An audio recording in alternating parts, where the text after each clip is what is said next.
And I gotta say, I enjoyed For Worse. It was really funny, especially with Julie, because she's gossipy, but she's still personally caring, and we all need that friend in the first place. Yeah. When you first saw the character on the script, what was the one thing that you knew you needed to bring out in her on screen?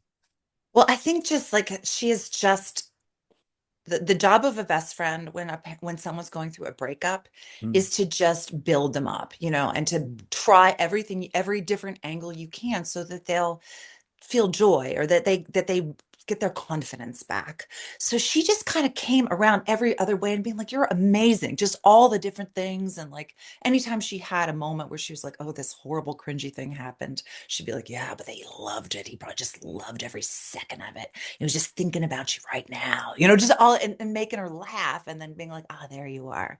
You're gonna Oh, be okay." I absolutely love that. And I absolutely also love how they're each other's ride or die. That is like reaffirmed Yeah. multiple times in this film. Is there anything in your career that you consider to be your ride or die?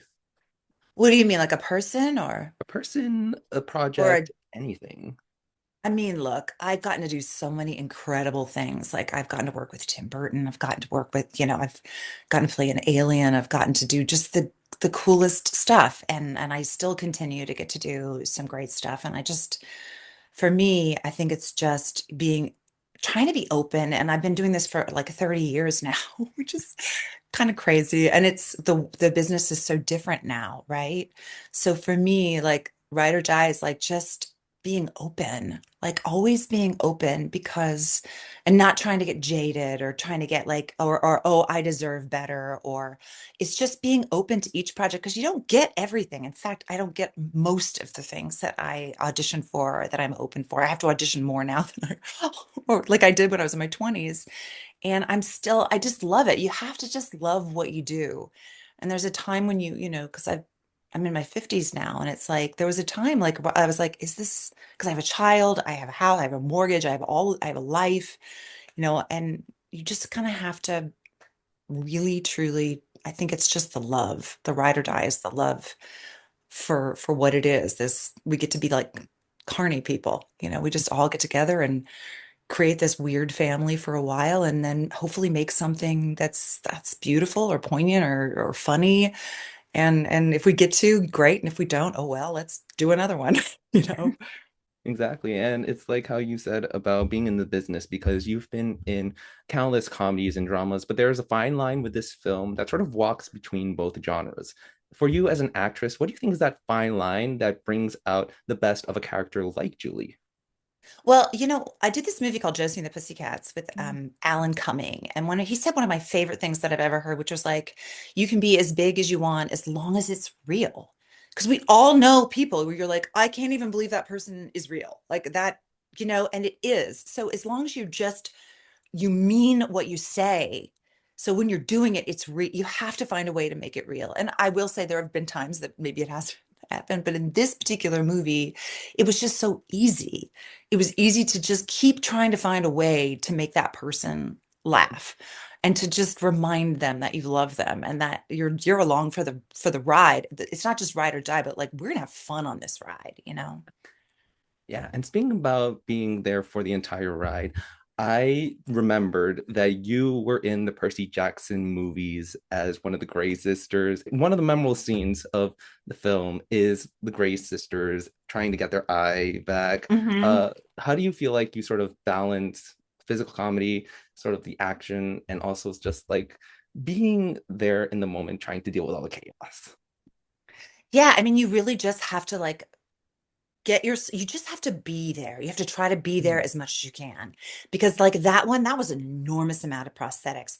I had this huge piece that covered my face and my neck and like my head, and then I had like cloth over my eyes because I wasn't there for the first rehearsal because I was doing something else, and then they decided that they would be the ones with the eye, so I never got the eye even though I tried to.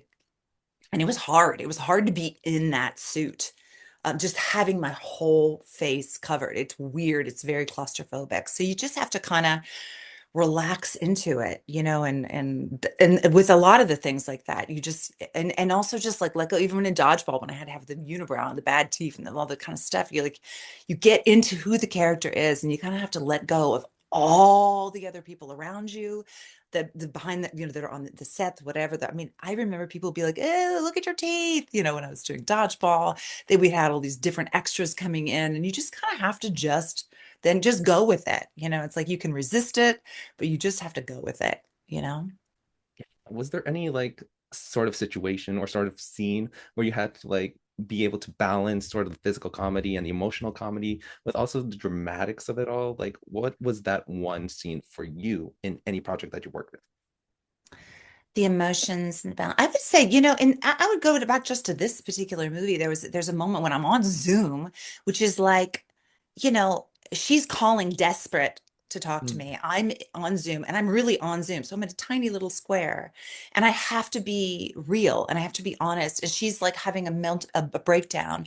And I have to find a way to be to be sensitive to what she's going through, but also funny and make her laugh and be like, who gives a shit about what's happening? And kind of find her and find everything. And then finally she starts to laugh. And then I'm like, there you are. There you are. I Like think you're, I know which scene. I know which scene yeah, you're talking about. It's a bathroom scene, and oh my yes. god. And she's just like, oh my God, I'm just here. What am I gonna do? Because it's like she's filled with shame. She's old. I mean, not old, but older than all these like young, sexy things. And she's like, what the fuck am I doing here? And I'm like, you are this. You've got this. You are the sexiest one there. You just go out there and have, whatever. And finally she relaxes, and then you go, okay, phew, I did it. I got her there. So it's I like, absolutely, it's tricky. And it's also tricky because you're looking at yourself. Anyway. Missy, it's been a wonderful time talking with you about this Yeah, film, and I thanks, can't wait for Christopher. everyone else to see for worse. And thank you so much. Really hope you have a wonderful day again. Thank you so much for everything. Thank you so much, Thank you so Christopher. much. You too. Have- All right. have a great Bye-bye. day.